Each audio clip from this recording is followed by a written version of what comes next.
Hola chicos, ¿cómo están alumnos? Un gusto de volver a dirigirme nuevamente a ustedes. Y bueno, pues vamos a continuar con nuestra programación en el área de psicología.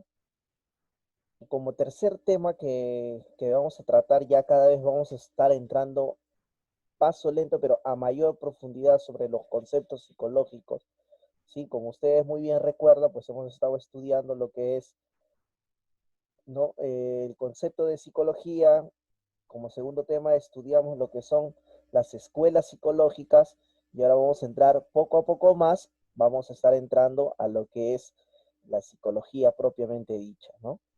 Entonces, lo de rama de la psicología, también recuerdo que en una oportunidad ya logramos hablar sobre el tema, pero vamos a reforzar, en esta parte de acá vamos a reforzar, y como ustedes sé que son unos alumnos muy responsables, pues están revisando su boletín, y en el boletín van a encontrar también preguntas sobre rama de psicología que se han preguntado en los diferentes años en las distintas universidades estatales y particulares de nuestro Perú. Así que vamos a entender un poco sobre las ramas de la psicología. En un inicio le venía diciendo que la psicología en la actualidad ha ocupado muchos campos. La psicología ha ampliado su campo de trabajo, ¿no? Nosotros, por ejemplo, vamos a un colegio, encontramos un psicólogo educativo, vamos a un hospital porque de repente tengo problemas de estrés, problemas de ansiedad o de depresión, entonces o problemas amorosos, ¿por qué no? Entonces va a haber un psicoterapeuta, una persona especializada que es la psicología clínica, ¿no? De repente vamos a los penales, vamos a encontrar psicólogos que están trabajando con personas, ¿no? En situaciones muy críticas, reclutadas, ¿no? Entonces el psicólogo social, el psicólogo deportivo, que muy bien nuestro entrenador de la selección peruana, Ricardo Gareca, lo utiliza muy bien, que son los psicólogos deportivos, los psicólogos, y así chicos, vamos a hablar que la psicología en la actualidad ha ampliado su campo laboral, ¿no? Y eso tiene que ver porque se sabe y se entiende que donde hay un ser humano definitivamente hay un campo psicológico que se debe de abordar. ¿Quién más es el especialista sobre el estudio de la conducta humana y los procesos mentales, ¿no?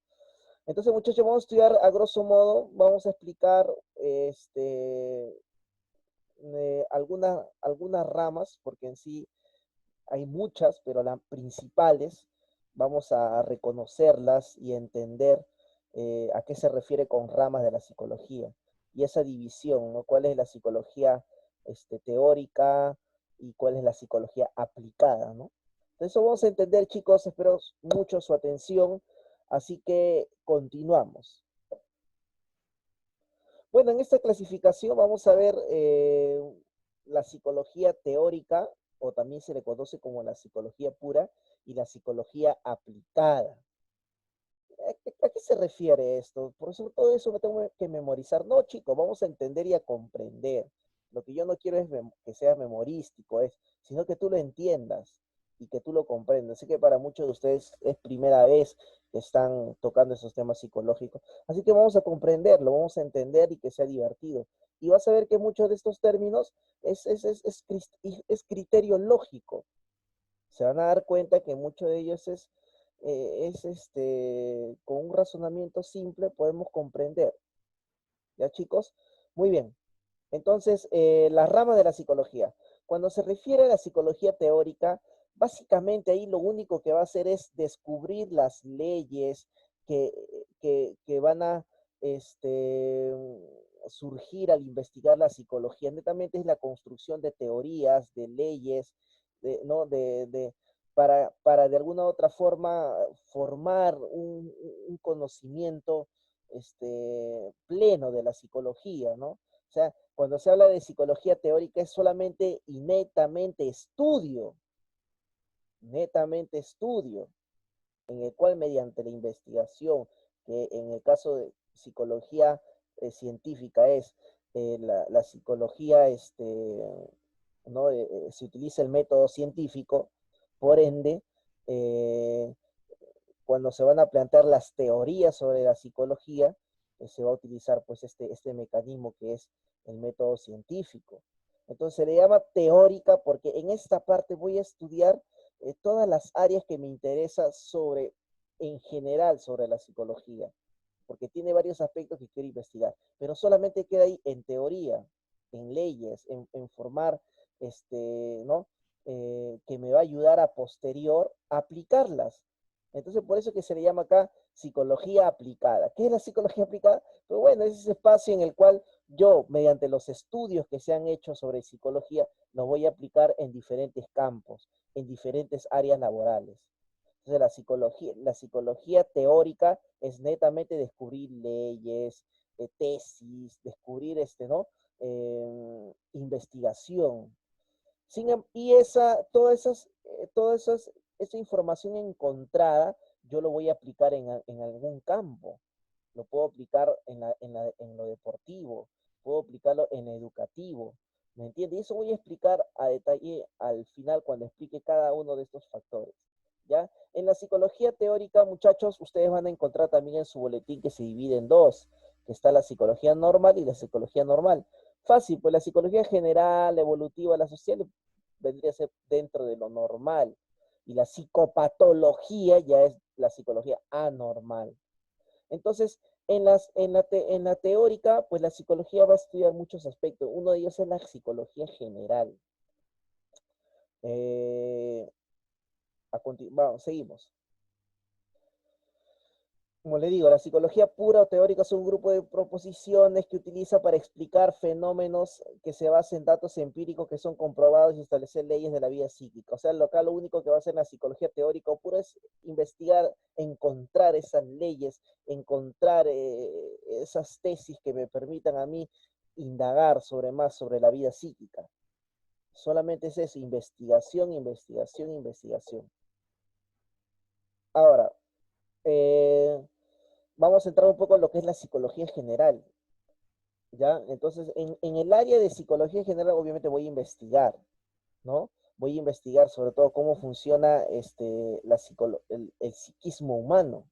Dice, es la disciplina científica que estudia los procesos psíquicos, incluyendo procesos cognitivos internos de los individuos, así como los procesos sociocognitivos que se producen en el entorno social, lo cual involucra a la cultura. La psicología general es que voy a estudiar sin ninguna restricción cómo es que el ser humano se viene desarrollando. No voy a tener ningún tipo de discriminación al investigar, porque voy a estudiar a plenitud cómo es que la psicología en el ser humano se va desarrollando. Sin embargo, también se habla a veces de una psicología diferencial. Eso sí, hay algunos criterios muy diferentes. Por ejemplo, yo quisiera estudiar lo que es la psicología en el hombre y la psicología en la mujer. Sabemos que por teorías diferenciales, sabemos que el desarrollo es distinto, hasta biológicamente es distinto, muchachos. Hay un cerebro masculino y hay un cerebro femenino. O sea, por ejemplo, se ha descubierto gracias a la psicología diferencial de que en las mujeres hay un desarrollo madurativo más rápido que la del varón, ¿no? Por eso era que las mujeres maduran con mayor facilidad, con mayor rapidez, ¿no? Hay una propensión bastante en la impulsividad en el varón que en la mujer, por ejemplo, se ha encontrado, ¿me entiende? Entonces hay mayor gestión de las emociones en la mujer que en el varón, por ejemplo, se ha encontrado. O sea, estoy investigando. Quiero que entienda que esta parte de la psicología es netamente investigar leyes mediante el método científico. Entonces, la psicología general no tiene esa restricción, va a estudiar en general cómo pensamos, cómo razonamos, cómo analizamos las cosas. No tiene todavía algunos sesgos como de repente la psicología diferencial, ahí sí. El psicólogo diferencial solamente va a investigar. Mire, hay psicólogos que ni siquiera lo vas a ver en una clínica, en un colegio trabajando o en una empresa trabajando. No, se dedican netamente a la investigación. ¿Me entiende? Entonces, esta parte es netamente estudio, no es aplicarlo. Muy bien, chicos. En el campo de los procesos mentales incluye diversos fenómenos cognitivos y emotivos, así como las estructuras de razonamiento y racionalidad cultural. Desarrollo de la psique va a estudiar diferentes actividades del proceso psíquico, perturbación psicológica. O sea, a nivel general, esta parte de la psicología va a estudiar pues cómo se producen los procesos mentales en el ser humano, a nivel general, no es que hombre o mujer, inclusive la psicología diferencial hasta puede estudiar también en, en, en las diferentes etnias, por ejemplo, ¿no? Puede estudiar la psicología diferencial. La psicología general no, la psicología general eh, da un conocimiento amplio que se va a manifestar en, supuestamente en todos los seres humanos. O sea, la psicología general es que esto, lo que estoy investigando, lo que estoy descubriendo, se va a presentar todos, en todos. No solamente en un campo diferente, sino en todos. O sea, va a ser una ley general que se va a producir en toda la psique de los humanos en el mundo. Profesor, ¿y eso es posible? Bueno, sí, ¿no?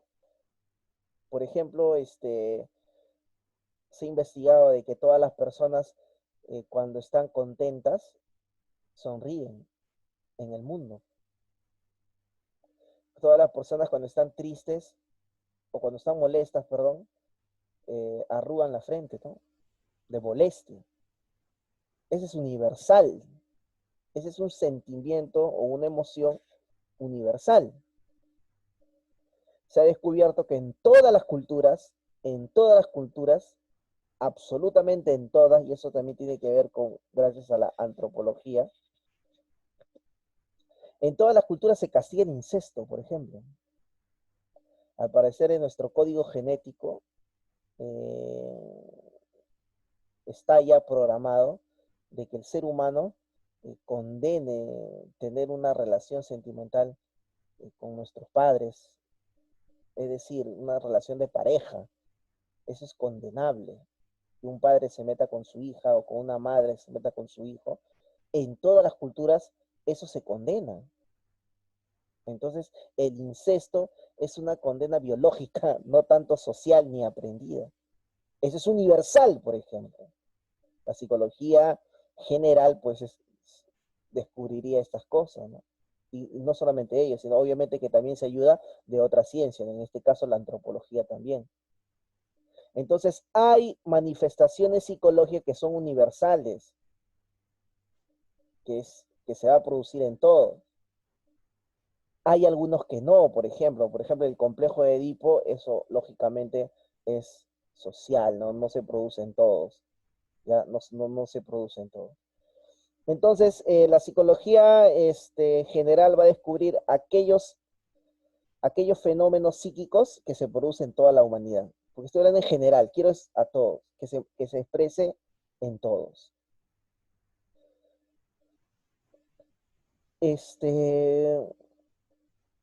En gran parte de todas las culturas, el suicidio es condenable.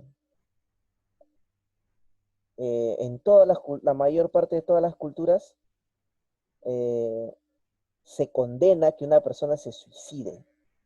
Al parecer también hay un descubrimiento general ahí. En la psicología evolutiva, ¿qué va a estudiar la psicología evolutiva?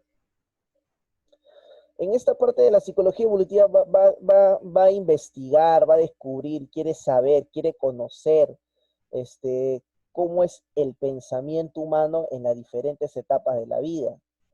Lógico, tú no piensas de igual forma que cuando tenías 5 años.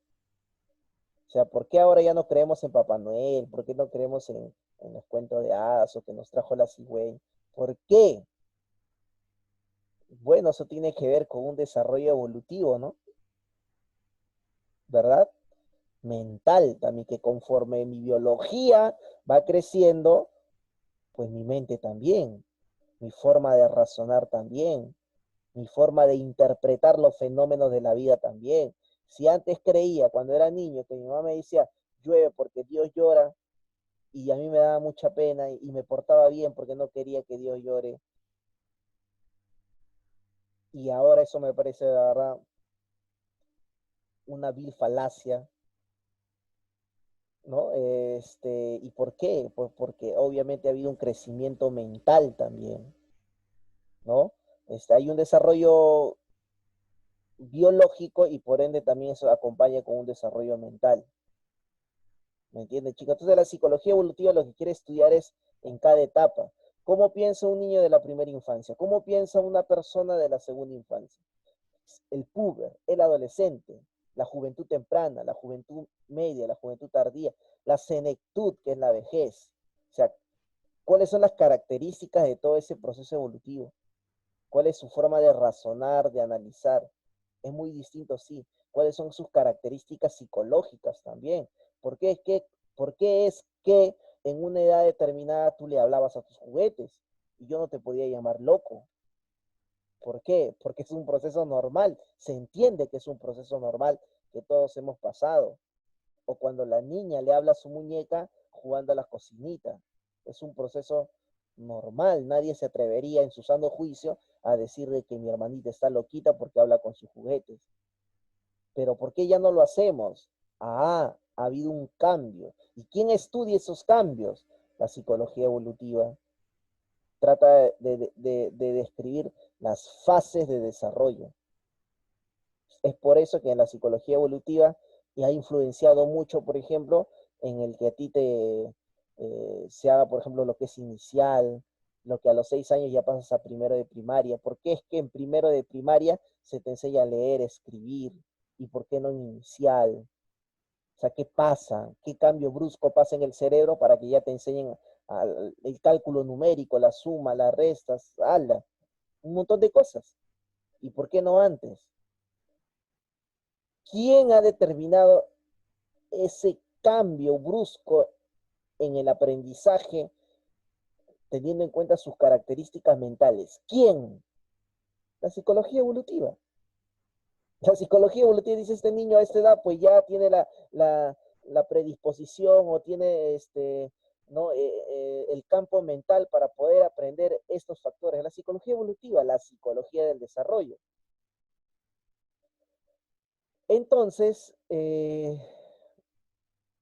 la psicología evolutiva lógicamente también va a apoyar lo que es la psicología de la personalidad. La psicología evolutiva va a aportar también a lo que es la psicología de la sexualidad. ¿En qué etapa de la vida se va expresando la sexualidad? ¿Quién ayuda a entender eso? La psicología evolutiva. ¿Cómo yo ayudo a evaluar a un niño o lo ayudo a que supere un trauma? Tengo que saber psicología evolutiva de todas maneras, psicología del desarrollo de todas maneras. ¿Qué pasaría si una mamá preocupada viene y dice que mi hijito de 3 años o de 4 años ha manifestado que quiere casarse con su compañera y la mamá está muy asustada porque piensa que el niño está desarrollando una perversión sexual? ¿Yo qué le diría como psicólogo? Lógicamente que el niño a la edad de 4 años pues no tiene el concepto de lo que es casarse y mucho menos el concepto de lo que es el amor. Si a nuestra edad nos cuesta entender, a su edad de ustedes, a mi edad, imagínense pues para una mente de 4 años. ¿No, chicos? Entonces, es muy difícil. Entonces yo tengo que entender la forma de pensar de cada niño para poder relacionarme bien con esas personas en esa edad. Porque es que los viejitos se olvidan de las cosas, pero cuando tú les preguntas cosas muy antiguas, recuerdan. Porque es que su memoria de largo plazo sí se ha quedado, pero su memoria inmediata no. Hay cosas que se olvidan muy frágilmente, pero lo que pasó hace tiempo, te pueden contar hasta lo que su primer amor, su fiesta de promo, te pueden contar. ¿Quién descubre esa característica? La psicología evolutiva. Muy bien, chicos, vamos a seguir, vamos a continuar. La psicología social, ¿no? La psicología social va a realizar sus investigaciones, muchachos, referente a cómo el ser humano se comporta en grupos. Obviamente que también se apoyen en diferentes ciencias como la sociología, la antropología, que tampoco no somos una ciencia sola, sino es que necesitamos también de otras ciencias. Entonces la psicología social va a entender por qué es que el ser humano en grupo cambia. Tú no eres igual cuando estás solo que cuando estás en grupo. ¿Por qué es que el ser humano en sociedad es civilizado? ¿Por qué es que, como le contaba la otra vez, por qué es que Voltaire, o Voltaire, como quieran llamarlo, decía de que el ser humano fuera de la sociedad es peor que un animal, peor que una bestia, y que vivir en sociedad lo humaniza, lo vuelve humano de verdad? Fuera de la sociedad, imposible, diría él. Y bueno, ha habido casos en que así ha pasado. Está el caso de Amal Kamala, que ya les conté en el salón les conté el caso de Amal Kamala, de los niños que fueron criados por lobos y cómo sus conductas nunca llegaron a insertarse a la vida social, tuvieron dificultades. La psicología social va a tratar de investigar cómo el ser humano tiene esa tendencia a relacionarse con los demás. Por ejemplo, una de las últimas investigaciones, uno de los últimos hallazgos de la psicología social es hablar de las neuronas espejo. ¿Qué es las neuronas espejo? Es cuando, por ejemplo, nuestro cerebro imita, como si fuera un espejo, las actitudes de los demás. No sé si te habrá pasado de que ves a bostezar a una persona haciendo estirando su brazo, ¿no? Y te contagias. Eso es neuronas espejos. El ser humano es sociable y se contagia con el otro. ¿O te ha pasado de repente que has estado muy animado y de repente te encontraste con una chica, ¿no? Se encontraron para conversar, pero la chica estaba tan desmotivada que te contagió su estado de ánimo y tú terminaste más desmotivado que ella todavía. Bueno, eso es por neuronas espejo. Eso se sabe muy bien. Entonces la psicología social ayuda a entender cómo el ser humano se relaciona con la sociedad. ¿Qué principios hay? ¿Por qué es que el ser humano tiene la necesidad de poder? ¿Por qué es que el ser humano tiene la necesidad de aceptación social? A nadie le gustaría ser un desterrado, por ejemplo. Imaginemos que antes la Iglesia Católica, por ejemplo, hacía creo que se llama excomunión, que es la separación de la iglesia, y cuando la iglesia católica te separaba de la religión, todo el mundo te señalaba, era peor que un maldito, peor que un podrido, como si tuvieras 20 veces COVID, por decirlo así, o lepra. Y la gente que optaba por irse a otro lugar, porque se sentía totalmente discriminado. Entonces, ¿por qué tenemos esa necesidad de que el grupo social nos acepte? ¿Quién estudia eso? La psicología social. ¿Por qué te sientes bacán cuando tu pata te dice, oye, me agrada que estés aquí, me agrada que hayas venido a la fiesta, me agrada que estemos jugando juntos en el fútbol? ¿Por qué es que te sientes bien? La psicología social da su explicación. ¿Por qué es que a la gente le gusta el poder? ¿Me entiende? Entonces todo eso la psicología social da investigaciones. Ahora también yo lo que quisiera recalcar, muchachos, antes de entrar a la psicopatología, es de que también hay otros estudios. Está, por ejemplo, también la psicología animal, ¿no? Que se encarga de investigar las leyes que rigen las conductas animales, ¿no? Esas investigaciones, por ejemplo, han ayudado a que se pueda manipular, ¿no? Vemos animales que no está bien, en mi parecer, están en los circos, pues haciendo malabar y todo eso. ¿Y cómo han aprendido? Bueno, de la psicología animal, las investigaciones de la psicología conductual animal han ayudado mucho en eso, chicos. Entonces, muchachos, y así vamos a encontrar psicología de la personalidad que también estudia los factores, ¿no? De por qué es que somos así distintos, por qué somos tan particulares en la vida, en el mundo, por qué es que a pesar de que yo tengo un hermano gemelo, es distinto a mí, a pesar de que llevamos con la misma mamá y con el mismo padre. ¿Por qué? ¿Por qué somos distintos? La psicología de la personalidad estudiaría eso, ¿no? Entonces, todos esos estudios, muchachos, todas esas áreas se catalogaría como psicología normal. Pero después entramos a la psicopatología, que es una psicología trastornada. O sea, hay problemas. O sea, la psicopatología estudiaría las neurosis y la psicosis. ¿Qué es una neurosis y qué es una psicosis? Ahí les pongo para que ustedes puedan leer, pero en lo personal yo lo voy a explicar y les voy a dar ejemplo para que ustedes puedan entender mejor. La neurosis es una persona que no ha perdido el juicio, pero se da cuenta de que está sufriendo un problema mental. Por ejemplo, un depresivo, ¿no? Una persona que tiene ideas suicidas, piensa matarse, o una persona que, por ejemplo, a sus 20 años todavía tiene enuresis. ¿Qué es la enuresis? Es, por ejemplo, que cuando está nervioso o con miedo se orina. Aún no hay un control total de los esfínteres. Entonces, chicos, esa es una neurosis. ¿Por qué? Porque la persona no está loca, pues. No es que tiene un problema emocional, no ha perdido el juicio, no ha perdido la razón. Tú le preguntas cómo te llamas, qué día es hoy y qué vas a hacer. Tiene normal, un proyecto de vida normal. Simplemente que hay alguna área emocional o social que tiene déficit y por eso tiene ese problema que necesita ser atendida. Por ejemplo, un tímido extremo, ¿no? Pues es una neurosis, ¿no? Una neurosis es un pensamiento equivocado de la vida, un razonamiento fuera de lo real. Por ejemplo, si yo creo de que cada vez que salgo a la calle todos me están criticando, juzgando y mi mente piensa eso, por lo tanto no quiero salir, quiero aislarme, es una neurosis, ¿no?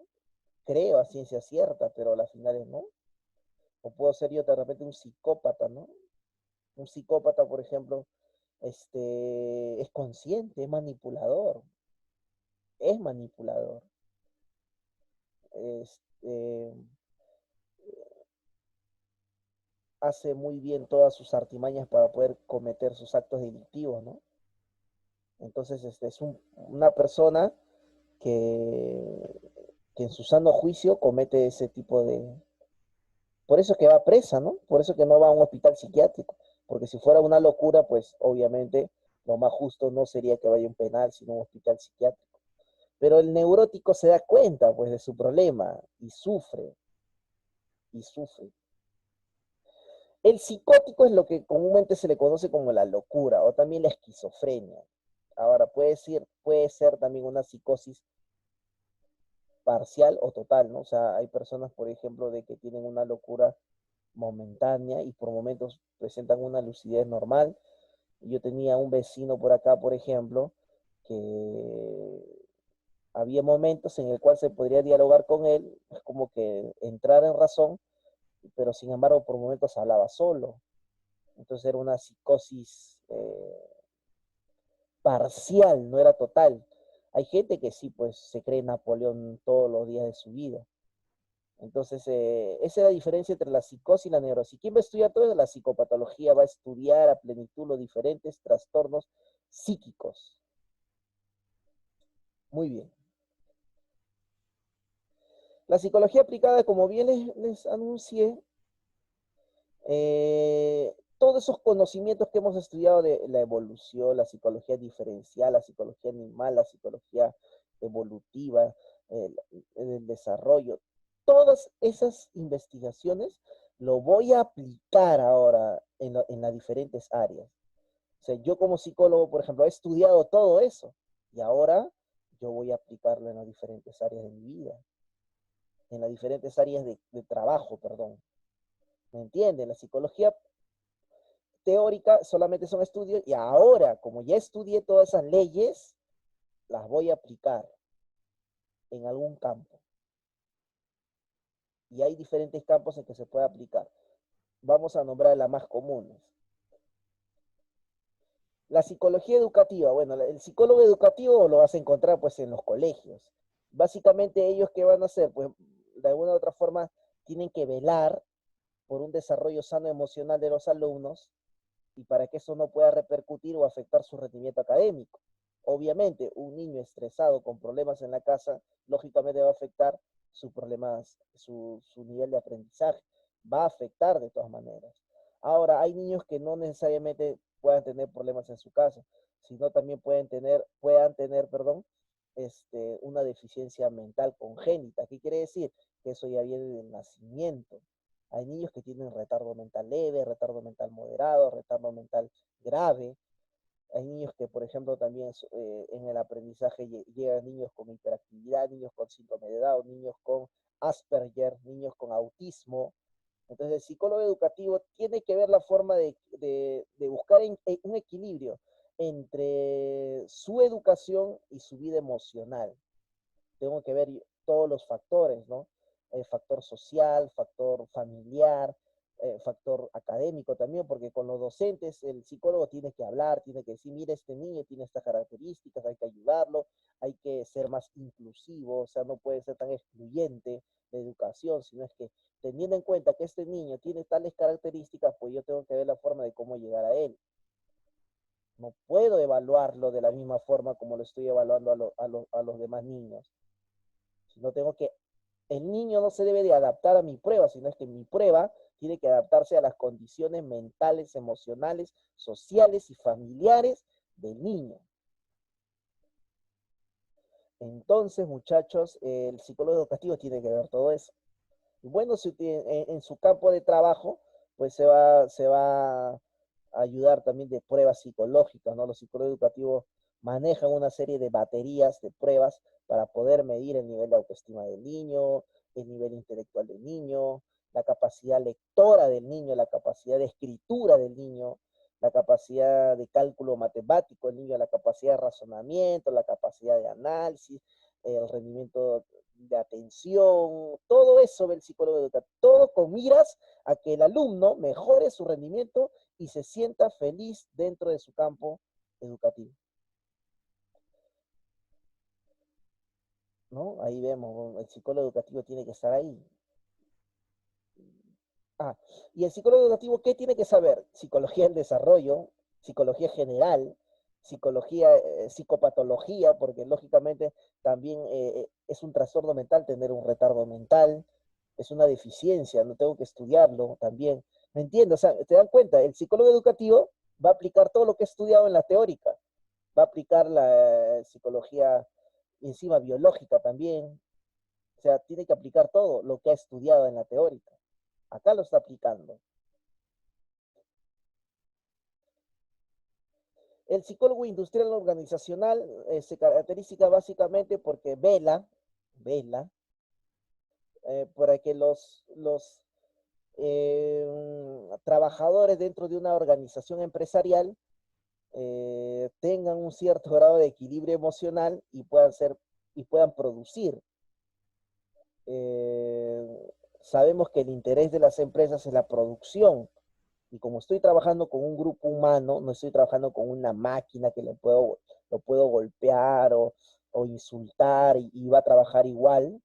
Estoy trabajando con un ser humano que tiene emociones, que tiene familia, que tiene una situación social, económica, una salud mental, una salud biológica también del cuerpo. O sea, es un ser humano. Entonces el psicólogo lo que tiene que hacer es buscar el equilibrio también de ellos para que puedan producir adecuadamente y pues puedan tener pues éxito, pueda tener éxito la empresa. Porque si yo tengo trabajadores desmotivados, si yo tengo trabajadores no conformes con el pago, si yo tengo trabajadores que entre ellos se hacen leña, como se habla coloquialmente, o sea, que entre ellos se critican, entre ellos ven la forma de, de hacer quedar mal al otro, pues mi empresa no va a funcionar, pues. Es lógico, no va a funcionar. Entonces el psicólogo empresarial tiene que ver ese clima laboral que sea óptimo, que sea bueno. ¿Me entiendes? O sea, normalmente trabaja en esa área de lo que se llama recursos humanos. Ahora, el psicólogo organizacional también hace selección de personal. O sea, ¿qué quiere decir la selección de personal? Cuando tú vas a buscar chamba a un supermercado, por ejemplo, el psicólogo organizacional, industrial, va a revisar tu CV, tu currículum vitae, y de acuerdo a las evaluaciones que él haga psicológicas, pues verá si eres una persona apto para el puesto o no. Porque cada puesto tiene un perfil de personalidad. Por ejemplo, un cajero. Yo no voy a poner un cajero que sea intolerante, que sea impulsivo, que a la mínima crítica pues reaccione mal, mande al diablo al cliente. No, pues, o sea, tengo que buscar una persona que maneje un cierto nivel de autocontrol, un cierto nivel de autogestión, un cierto nivel moderado de autoestima para que no se bajonee tan rápido cuando un cliente lo critique. Entonces, debo de buscar una persona que con estas características para que encaje bien en este puesto. Entonces, para eso el psicólogo organizacional, pues también tiene que saber teorías de la personalidad, tiene que saber teorías de la evolución también, porque no es igual contratar a un joven que a un adulto que tiene familia ya. Entonces tengo que saber de psicología social también, ¿me entiende? Entonces, o sea, ¿me entiende? O sea, tengo que saber también la teoría, la psicología teórica. El psicólogo organizacional básicamente ve eso. Y también va a trabajar bastante motivando dentro de las empresas, hace charlas, dinámicas, todo para que los trabajadores se sientan bien, se sientan cómodos. Es un trabajo bien observado y también es bien, donde que se caracteriza por la producción. ¿Me entiendes? El psicólogo ahí chambea bien duro, ¿no? La industria, la organización, ahí podemos ver fotos, por ejemplo, ¿no? La psicología deportiva básicamente tiene que ver también con un aspecto motivacional. Nuestra selección peruana anteriormente pues tenía la autoestima por los suelos. Cada vez que jugaba con Brasil, con Argentina, con Paraguay, con Ecuador, ya nos sentíamos derrotados. Y ese chip mental es que se ha cambiado, porque hemos tenido jugadores buenos, pero los madrugaban al inicio del partido, los madrugaban con un gol y lógicamente se derrumbaban anímicamente. No es por capacidad, sino es por algo mental. Entonces, Ricardo Gareca y todo su grupo de trabajo de psicólogos, pues, han visto la forma de mejorar esa parte de su vida, ¿no?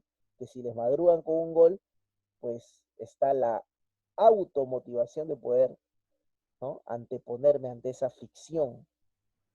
Entonces ellos han podido aprender y gestionar esa parte. Eso es la psicología deportiva. Eh, no solamente en el fútbol, muchachos, sino es en todos los campos deportivos se requiere de motivación. ¿Por qué? Porque es un campo de mucha competitividad. Prácticamente el deportista compite con otro.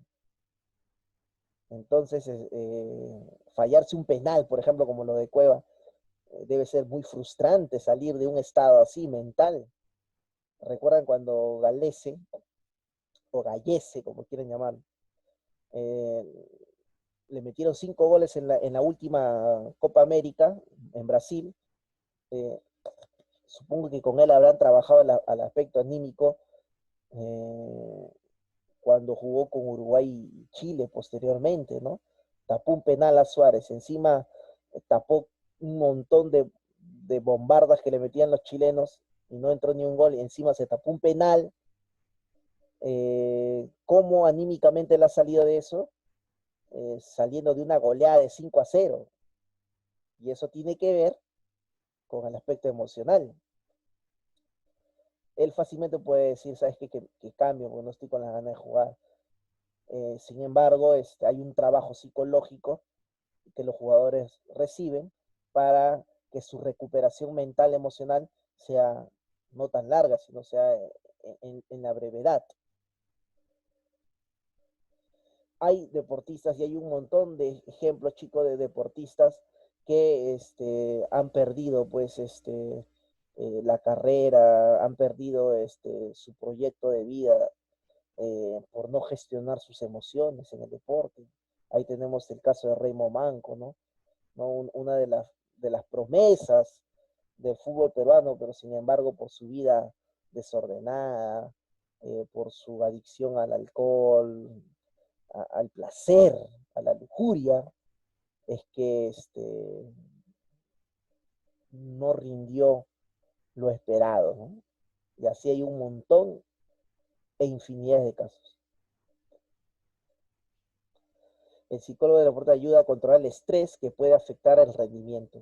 Lógico, somos seres humanos, chicos.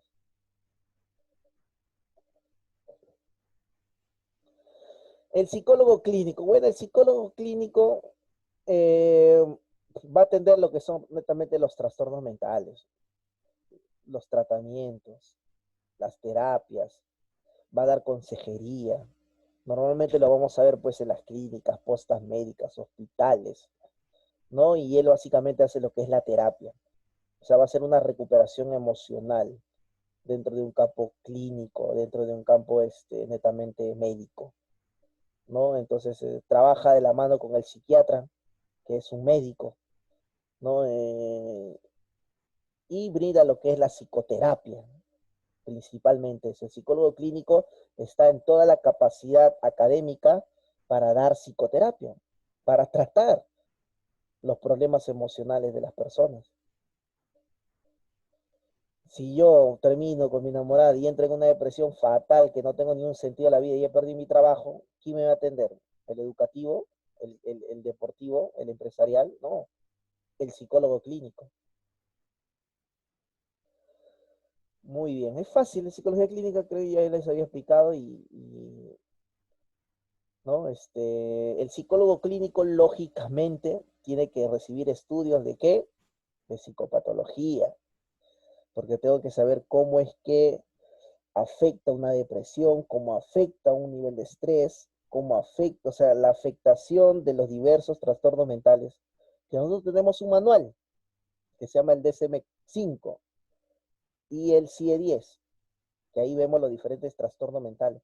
Un ejemplo, de una persona que tiene claustrofobia, que es el miedo irracional a los lugares cerrados, como ahorita muchas personas lo están teniendo, no es esa sensación de que me falta el aire, de que no puedo respirar, de sofocación, eh, porque estoy encerrado, tiene que ver bastante con un problema mental. ¿Quién va a atender eso? El psicólogo clínico. No sé qué hacer con mi vida, no tengo ningún sentido a mi existencia. Eh, ¿Quién me puede orientar eso? El psicólogo clínico. El psicólogo clínico estudia también bastante lo que es la psicología general. Es mi formación. Yo en lo personal soy psicólogo clínico y me parece un área muy interesante porque su finalidad es eso, la recuperación del paciente y que pueda tener una calidad de vida. Los dos últimos, pues la psicología social y la psicología jurídica. La psicología social, muchachos, se va a aplicar en un sistema de con principios, teorías, técnicas de intervención, métodos de investigación. O sea, el psicólogo social lo que busca es cómo piensa un grupo, cómo las personas se integran en un grupo, ya les dije, ¿no? ¿Qué es lo que estudia? Entonces, en base a eso, pues yo puedo ayudar en los diferentes grupos que se pueden considerar como vulnerables. Como les dije anteriormente, por ejemplo, tengo muchos amigos psicólogos sociales que trabajan en los penales, por ejemplo. Y este psicólogo social, de alguna u otra forma, trata de reinsertarlo a una vida social más civilizada, que ya no haga daño a la gente y todo eso. Entonces es un campo muy amplio en el cual él se da cuenta, pues, qué factores sociales hacen de que esta persona reincida, ¿no? O sea, qué factores sociales puede pasar para que esta persona vuelva a delinquir, vuelva a cometer un asalto, un robo, un asesinato. O sea, veo la forma de que la sociedad, cómo puede aportar para que esta persona sea un hombre de bien. Esa es la finalidad de los penales, de todo eso, que la persona sea un hombre de bien.